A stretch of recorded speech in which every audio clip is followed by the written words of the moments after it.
Good morning সবাইকে। কেমন আছো তোমরা সবাই? আশা করছি খুব খুব ভালো আছো। আর আজকে আমি সকালবেলায় নারকেল হাতে ভিডিওটা স্টার্ট করলাম। কেন বলো তো?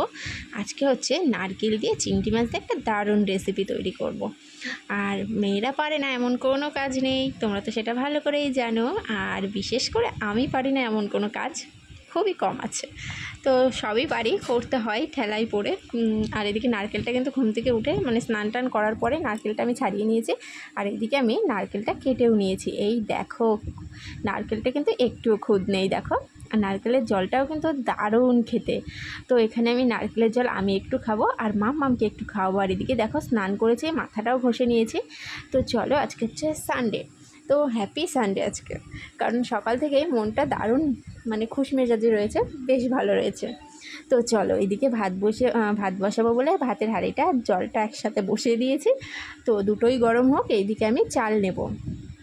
তো চালটা নিয়ে তারপর হচ্ছে চালটা ধুতে যাব। আর মেয়েকে একটু দুধ বিস্কুট নয় জল বিস্কুট খাওয়াবো। দুধ কি ফ্রিজে আছে ঠিক মনে নেই, আমি তোমাদেরকে পরেই জানাচ্ছি, ঠিক আছে, মেয়েকে এখন কি খাওয়াবো। তো এদিকে আমি চালটা প্রথমেই নিয়ে নিচ্ছি। আর আজকে কিন্তু অনেক ঝামেলার রান্না, চিংড়ি মাছের মালাইকারি করব, আর এদিকে ভাত করব, আর আর একটা কী করবো, চাল কুমড়ো ঘন্ট করব। তো চিংড়ি মাছের মালাইকারি করতে তো অনেকটা টাইম লাগে। তো ছোটো ছোটো চিংড়ি মাছ, খুব একটা বড়ও না আবার খুব যে ছোটো তাও না। তো তোমাদেরকে অবশ্যই আমি দেখাবো। তো চলো আগে চালটা ধুয়ে নিয়ে আসি। তো চালটা ধুয়ে নিয়ে আসলাম। আর এইদিকেই দেখো পর্দা টর্দা সব সকালবেলা কেচে দিয়েছি, স্নান করার আগে সব কেচে দিয়েছি। এগুলো এখন নিয়ে যাব ছাদে। তো মেয়ে এখানে খেলা করছে। আর এই যে ছাদে ওগুলো নেড়ে দিয়ে আসলাম। নেড়ে দিয়ে এসে এখন নারকেলটা কুড়াতে বসে গেছি। আর মায়ের কাছ থেকে বটিটা নিয়ে আসলাম। মায়ের ওই বটিটাতে প্রচণ্ড ধার রয়েছে, আমার 5 মিনিটে নারকেল কোড়ানো হয়ে যাবে। আমি পুরো ঘড়ির কাঁটা দেখেছি।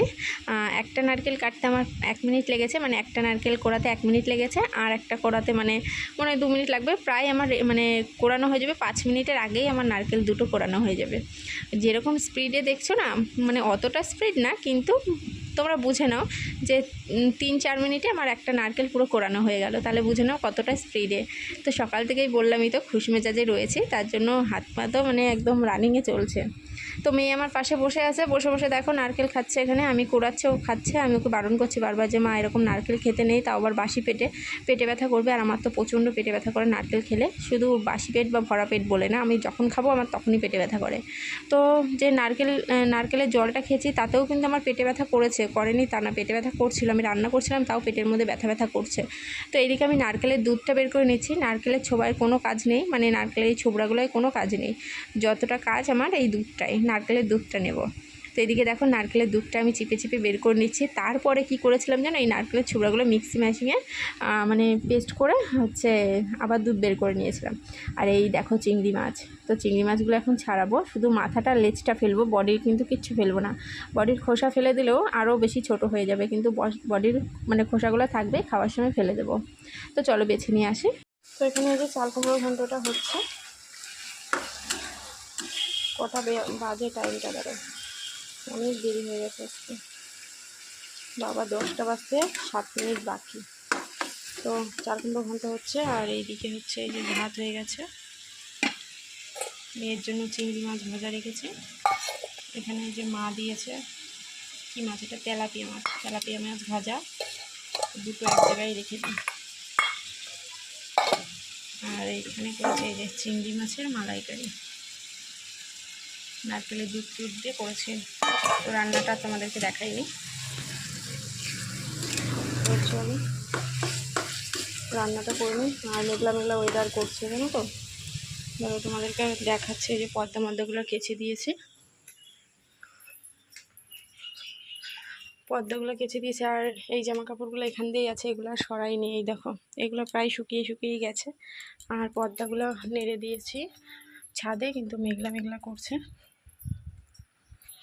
দেখেছো, মেঘলা মেঘলা হাওয়া দিচ্ছে বেশ। এখানে নাইটি আছে, আর ওই যে পর্দাগুলো কেচে দিয়েছি, ঠিক আছে। আকাশ দেখে মনে হচ্ছে না মেঘলা, কিন্তু মেঘলা রয়েছে, জানো তো, রোদ্দুর নেই, একটু রোদ্দুর নেই। তো চলো এদিকে রান্না বসিয়েছি। মেয়েকে খাওয়া দাওয়া হলো। আর এই যে মেয়েকে খাওয়াচ্ছি, আর দুগাল আছে, দুগাল হলে মেয়েরও খাওয়া হয়ে যাবে। তো চলো মেয়েকে খাইয়ে নিই। তো এদিকে বিছানাটাও তুলে নিয়েছি, আর খাওয়ার পরে না মনে হচ্ছে একটু টান টান হয়ে শুয়ে থাকি। এত সুন্দর হয়েছে চিংড়ি মাছের মালাইকারিটা, দারুণ লেগেছে আমার খেতে। আর তোমাদের দাদাভাইকে খাওয়ার পরে তো জিজ্ঞেস করবোই কেমন হয়েছে। তো আমার কাছে খুব ভালো লেগেছে। আমি তো চাল কুমড়ো ঘন্ট দিয়ে খেয়েছি, খাইনি তা না, খেয়েছি, কিন্তু আমি চিংড়ি মাছের মালাইকারিটা দিয়ে বেশি ভালো খেয়েছি, খুব সুন্দর হয়েছিল। আর একটু আমি জল অ্যাড করিনি, পুরোটাই দুধ দিয়ে করেছি, তাহলে তো ভালো হবেই, তাই না? তো এইদিকে আমি খাওয়া দাওয়ার পরে দেখো চলে আসলাম ছাদে। এই যে তোমাদের দাদাভাইয়ের গেঞ্জিটা, এই যে এই পদ্মা মাদাগুলো কেচে দিয়েছিলাম, সব শুকিয়ে গেছে দেখো হাওয়াতে। তো ওইগুলো এখন টাঙানোর পালা। দরজায়, জানলায় দিয়ে দেবো। আর এই পাশে নাইটি রয়েছে, তো এই পাশে নাইটিগুলোও আমি তুলে নেব। তুলে নেওয়ার পরে হচ্ছে নিচে যে ভাঁজ এখন করব কি করব না ভাবছি, না এখন আর ভাঁজ করব না। এত সুন্দর খাওয়া দাওয়া করলাম, একটু যদি রেস্ট না নিই মানে মেজাজটা ভালো লাগবে না। একটু রেস্ট নিলে বেশ ভালো লাগবে, তাই না? তো চলো, রেস্ট কতটা নিতে পারবো জানি না, বর্মশাই এক্ষুনি চলে আসবে। তো চলো নিচে তো যাই, তারপরে আবার আসছি তোমাদের সামনে। তো বাড়িতে আজকে কেউ নেই। এদিকে মাম্মাম খেলা করছে, মাম্মাম আমি রয়েছি, আর মা তো ঘুমাচ্ছে, আর বাবা গেছে চোখ দেখাতে, চোখের ডাক্তার দেখাতে গেছে। তো কেউ নেই বাড়িতে। এদিকে দরজাটা খোলাই থাকবে, আমি একটুখানি বসবো, দরজাটা দেবো না, কারণ কেউ নেই বললামই তো আগে। আর এইদিকে দেখো বারুনটা ধুয়ে দিয়েছিলাম, এখানেই দিয়েছি, শুকিয়ে যাচ্ছে, রোদ্দুর চলে এসছে এখানে। আর এই যে এই ঝুড়িটা তো শুকিয়েই গেছে, কিন্তু এখনও কিছু রাখছি না, দুদিন পরের থেকেই রাখবো, একবারে গঙ্গা স্নানটা করে এসে তারপর রাখবো। গ্যাসটা সব মোছা হয়ে গেছে। তো অনেকটা পরে চলে আসলাম, একটু রেস্ট নিয়ে নিয়েছি, হ্যাঁ, তারপরেই কিন্তু আসলাম পর্দাটা টাঙাতে। তো এইদিকে হচ্ছে পর্দাটা দেখো, ওই যে বালা মানে যেগুলো দিয়ে আমি রাখবো আর কি, মানে পর্দাটা ঢোকাবো আংটাটা, সেই আংটাগুলা আমার প্রায় 3টে কি 4টে মতো রয়েছে, 3টে মনে হয় রয়েছে, আর সব খুলে খুলে পড়ে গেছে, কাচার সময় সব খুলে খুলে পড়ে গেছে। তো এগুলো মনে হয় এরকমই হয়। তো আমি আমার ঘরেরটাও দেখলাম, মেজদির ঘরেরটাও এরকম খুলে খুলে পড়ে যায়, আর তোমাদেরটা হয় কিনা একটু জানিও তো। তো আমার সব তো খুলে খুলে পড়ে যাচ্ছে। তো তারপরে চলে আসলাম জানলার পর্দা লাগাতে। আর জানলায় এতটা রোদ্দুরে, মানে মনে হচ্ছে এতটা রোদ্দুর উঠেছে এমন মনে হচ্ছে, তাই না? ঠিক তাই, এমনই রোদ্দুর উঠেছে। সকাল থেকে রোদ্দুর ছিল না, এই 12টার থেকে এত রোদ্দুর উঠেছে, মানে গেলেই গায়ে ফোকসা পড়ে যাচ্ছে এমন হচ্ছে, ঠিক আছে? মানে খুব রোদ্দুর উঠেছে, জানলার দিকে তাকালেই বুঝতে পারছো এতটাই রোদ্দুর উঠেছে। তো এইদিকে আমি পর্দাটা দিয়ে দিলাম দেখো, কিন্তু এখন দেওয়া থাকবে না, পর্দাটা টাঙানোর পরে আমি খুলেই দেবো পর্দাটা, ঘরের লাইটটা বন্ধ করে দেবো। খাওয়া দাওয়া হলো, দুপুরের খাওয়া দাওয়া হলো, খাওয়া দাওয়া করে মেয়েকে স্নান আগে করে দিয়েছি, স্নান করিয়ে খাওয়া দাওয়া করিয়ে এখন হচ্ছে ঘুমাতে যাচ্ছি। এইদিকে এই যে বিছানা রেডি, আর কোলবালিশটা এখনও কভার পরাইনি, পরাবো ঘুম থেকে উঠে। তো এদিকে পর্দাটা দিয়ে দিলাম, নাহলে আলো পড়লে না আমি আর ঘুমাতে চাই না, চোখে যদি আলো পড়ে। তো এখন স্ট্যান্ড ফ্যানটা চালাবো, কারণ আজকে প্রচণ্ড গরম, উপরের ফ্যানে কোনো কথাই হবে না। আর এদিকে হচ্ছে ফ্রিজের মধ্যে ভাত ঢুকিয়ে দিয়েছি, ওই যে, আর তরকারি ঢুকাইনি, তরকারিটা বাইরেই আছে, কিছু হবে না। আর তোমাদের দাদাভাইয়ের আজকে আসতে 7টা-8টা বেজে যাবে বলেই গেছে, তো তার জন্য ভাতটা ঢুকিয়ে দিলাম। তো চলো আর বেশি কথা বলছি না, আবার পরে আসছি, হ্যাঁ, ঘুমিয়ে নিই, টাটা। তো ঘুম থেকে উঠলাম, ঘুম থেকে উঠে এইদিকে দেখো চলে এসেছি, হচ্ছে বিছানাটা গুছিয়ে নিয়েছি, বিছানা গোছানো আগেই হয়ে গেছে। তো তারপরে এই যে বসলাম, সব থেকে আলসেমুর কাজ যেটা 2-3 দিন ধরে আমার খাটের পরে ঘুরঘুর করছে, সেটা হচ্ছে বালিশে কভার পরানো। তো এই বালিশের কভারটা আমি দেখেছি যে বিছানার চাদর পাল্টানোর পরপরই যদি আমি বালিশের কভারগুলো না পরাই, যদি ভাবি যে একটু পরে পরাবো বা বিকালে পরাবো, তাহলে ঠিক 2-3 দিন ধরে এরকম আমার বিছানাতে ঘুরঘুর করে, শুধু কোল বালিশ বলে না, আমার মাথার বালিশও। আমি তার জন্য কি করি, বিছানার চাদর পাল্টানোর আগে আমি বালিশের কভারগুলো পরিয়ে নিচে রেখে তারপরে বিছানার চাদরটা পাল্টিয়ে তারপরে বালিশটা একবারে বিছানায় তুলে দিই, না হলে না আমার আলসেমো পড়ে যায়। দেখলেই তো তোমরা তো সেটা সাক্ষী, তাই না? 2-3 দিন ধরে কোল বালিশটা আমার ঘুরঘুর করছে বিছানার পরে, কভার ছাড়া, মানে কোল বালিশের জামা ছাড়া। তো বেশ লাগিয়ে দিলাম, ওটা ওই যে পড়ে থাকলো খাটের এক সাইডে। আর তারপর এদিকে মেয়ের সাথে বকবক করছি আর জামা কাপড় ভাঁজ করছি। মেয়ে বসে বসে গান দেখছে নিচে, আর এখন এদিক দিয়ে রথ যাচ্ছে, প্রায় 2টো মনে হয় চলে গেছে রথ, ছোট ছোট রথে বাচ্চাগুলো বের করে, যেগুলো বাচ্চারা বের করে, সেই রথ 2টো গেছে, মেয়েকে দেখালাম।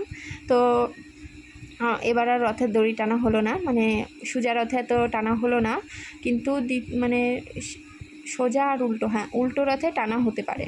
কারণ আমাদের গঙ্গা স্নান হয়ে যাবে, তখন আমরা টানতে পারবো। আর রথের দড়ি ধরে টানা তো সৌভাগ্যের ব্যাপার, তাই না?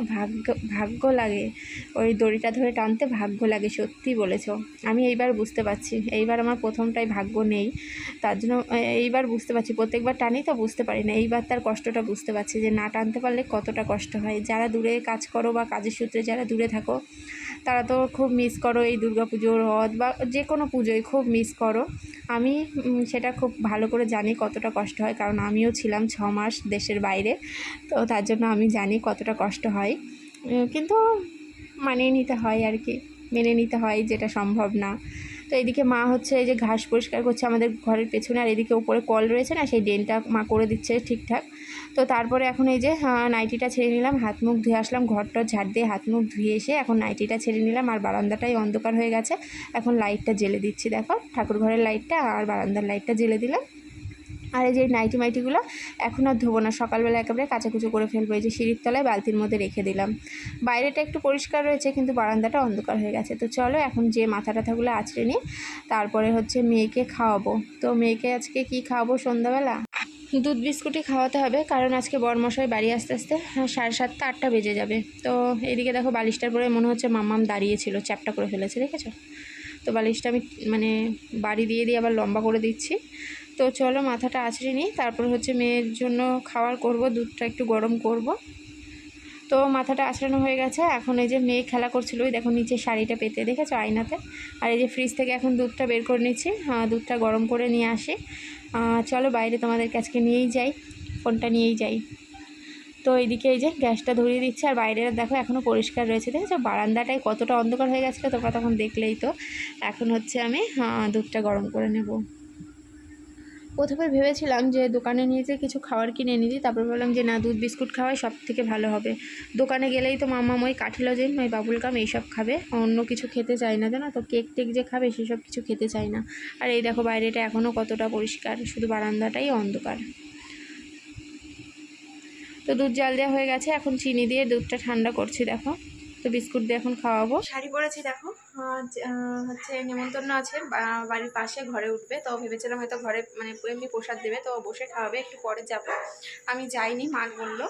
আর এইদিকে এই যে মাসি নিয়ে আসলো রথের প্রসাদ, এটাই এখন খাবো। সন্ধ্যাবেলা কিছুই খাইনি, এটা এখন খেয়ে শাড়ি মেরে খুললো না, শাড়ি পরাই থাকবে, এটা এখন খাবো।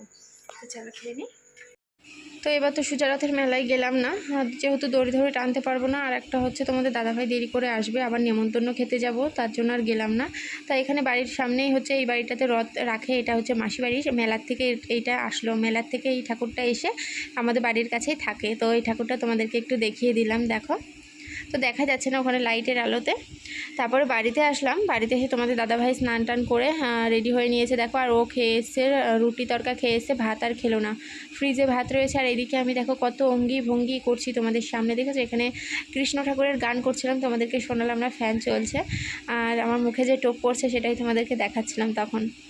তো খাওয়া দাওয়া করে চলে এসেছি নেমন্তন্ন বাড়ি। নেমন্তন্ন কীর্তন হলো, তারপরে খাইয়েছি খিচুড়ি, তরকারি আর পায়েস আর জিলাপি। দারুণ হয়েছিল খিচুড়ি আর তরকারিটা, তো দারুণ হয়েছিল। আর আমি পায়েস মিষ্টি জিনিস অতটা পছন্দ করি না, তার জন্য তাও ভালো হয়েছিল মিষ্টি। আমি জিলাপিটা সেরকম খাইনি, তোমাদের দাদাভাইকে দিয়ে দিয়েছি, কিন্তু খিচুড়ি আর তরকারিটা আমার কাছে দারুণ লেগেছে।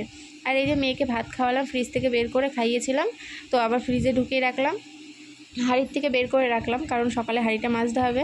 আর এদিকে দেখো রূপোর চেনটা পরে আমাকে কেমন লাগছে, অনেক দিন পর পরেছি, মাঝে মধ্যে পরি, মাঝে মধ্যে খুলে রাখি। আর এদিকে চুলের বিনুনিটাও করে নিয়েছি, এখন একদম শোয়ার জন্য রেডি। তোমাদের দাদাভাই শুয়ে পড়েছে, এখন আমি আর মেয়ে শুলেই ব্যাস লাইটটা বন্ধ করে দেবো। এদিকে ফ্যানও চলছে। তো চলো সবাইকে টাটা, গুড নাইট।